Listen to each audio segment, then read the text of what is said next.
When I ask students about their challenges with writing, they invariably say that getting started and facing the introduction is the worst part. A lot rides on that first paragraph or two. We've all been told that you have to grab the reader by the throat right off the bat, nail his or her attention, and hold on to it for the rest of the piece. Simultaneously, as writers, we have to form the perfect thesis statement that checks off every imaginable box. No wonder you can't get started. You can't finish either, especially after your English professor tells you that summary conclusions at the university level are unacceptable and just plain boring. Everyone knows what you already said. Get on with it. So cross out all frustrations you've collected. Today, let's start with a blank page, so to speak, and share a few strategies for painlessly starting and concluding academic papers. These strategies have a lot to do with what we call framing. Frames are not just functional for hanging art on our walls. A good frame also guides the viewer's eye from the wall to the art. The frame itself captures and transfers attention. That's one reason why we sometimes see frames that are elaborate pieces of art in their own right. For our purposes, we also want to acknowledge that frames are typically uniform, the same at top and bottom. Those dimensions reflect each other. They logically belong together in the same design, and they organize everything into one piece, something like introductions and conclusions. So if you use a rhetorical strategy to frame your paper at beginning and end, you're not only drawing your reader's attention away from the wall she's been staring at, you're also persuading her to continue reading to the opposite side of the frame. It's all one container, one piece. It all belongs together, and the reading shouldn't be halted mid-frame. So one of the more popular strategies is anecdote, telling a very brief story. As we've discussed, the conventions of academic writing have loosened over time and now allow for the use of a few creative writing strategies. Using an anecdote allows you to begin an academic discussion by highlighting a human being who is involved or impacted by the issue or belongs to the discourse community being discussed. You start with the human element and gain human interest from your reader, because humans are interested in other humans. So find the human being in your issue or topic and give that person a name. Follow him or her around. See the world through his eyes. What is he discovering? What surprises him? What does he think about your topic? What is significant to him? Focus on him for 1 or 2 paragraphs, then flow into your academic discussion. You can leave that character in your introduction and never refer to him again. You can refer to that character throughout your piece, especially if you think you're losing your reader's attention during your academic discussion.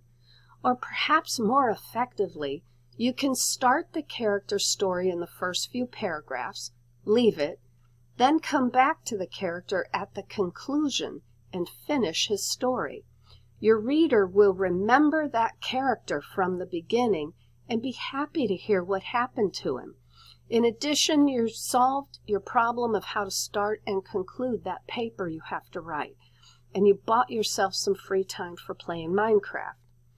Another rhetorical strategy that has been effective since at least the late 1400s is the use of an epigraph, which is a quote, usually of one line, that appears above the first paragraph.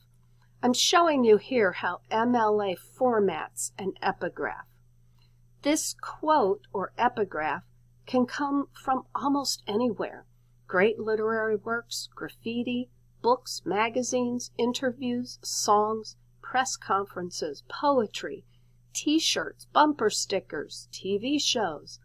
The person quoted can be famous or obscure, expert or amateur, brilliant or wise, or lacking common sense. It's up to you, the writer, as long as the epigraph has some purpose for being there.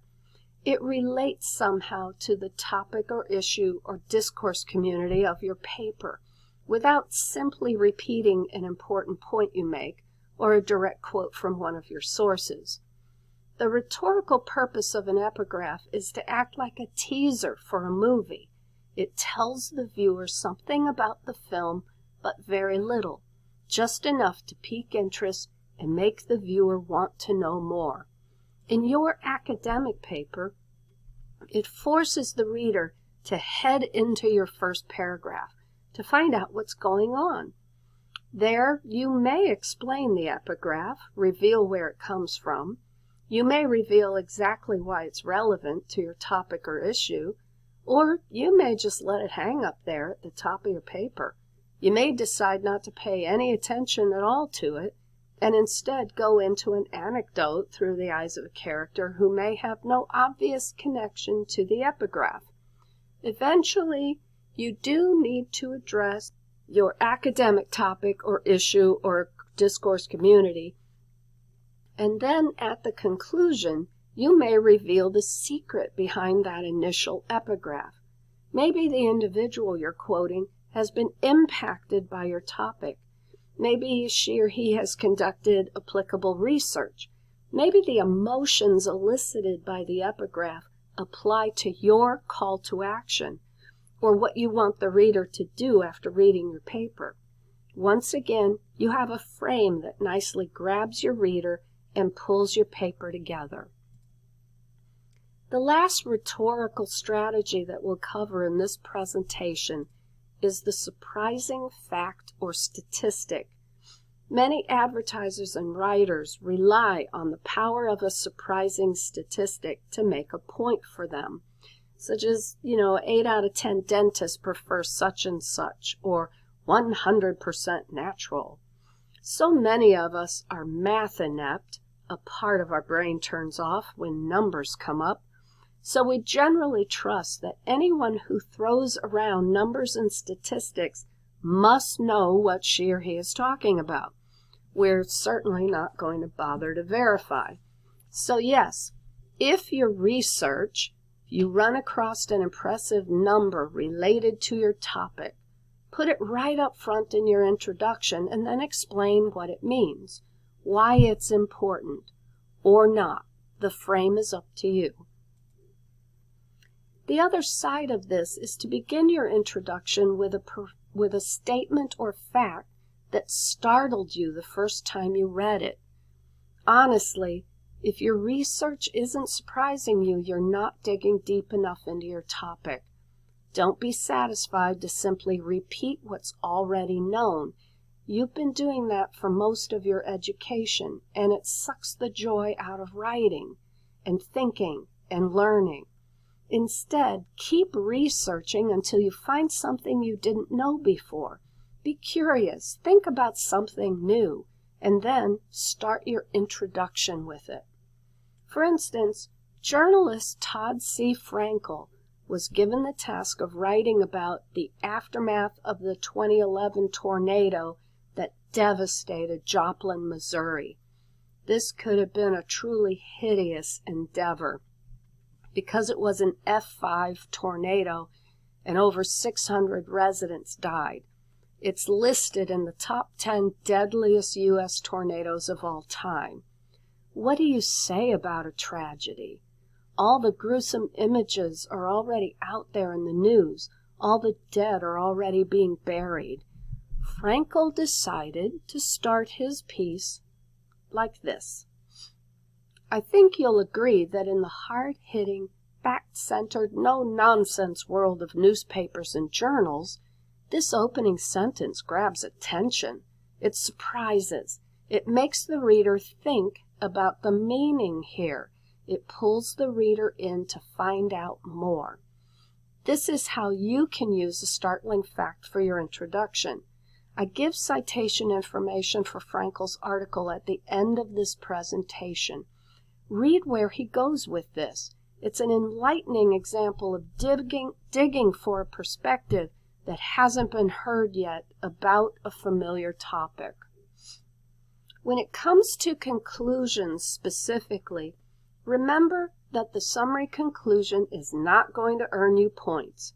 If you do not use a rhetorical frame for your paper, you can try out a different strategy for your conclusion called the speculative conclusion. That requires that you look into the future and reflect on what may happen to your topic or issue or your discourse community if something happens or doesn't happen. This impresses professors because it shows that you are thinking and not just repeating what's already well known. Next time, we'll review important terminology needed to complete your ethnography.